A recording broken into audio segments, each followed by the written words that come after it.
बबुनी बोला तू का कर गइलू। अरे माई कहे से पहले ये बबी काहे तू माई बन गइलू। माई कहे से पहले ये बबी काहे तू माई बन गइलू। काहे तू माई बन गइलू।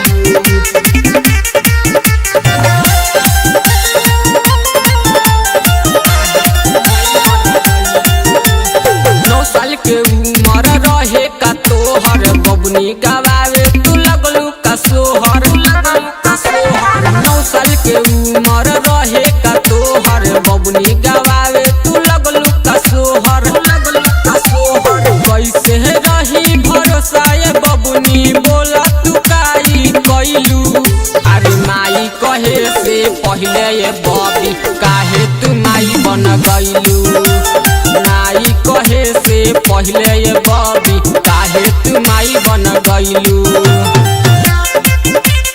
काहे तू माई बन गइलू।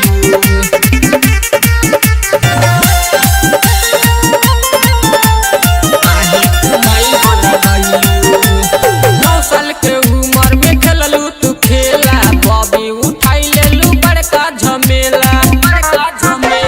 9 साल के उम्र में खेललू तू खेला बबी उठाई लेलू बड़का झमेला। गावेला गीतिया प्रमोद पिया कहेला बोला न का कइल। अरे माई कहे से पहले ये बबी काहे तू माई बन गइलू। माई कहे से पहले ये बबी काहे तू माई बन गइलू। काहे तू माई बन गइलू।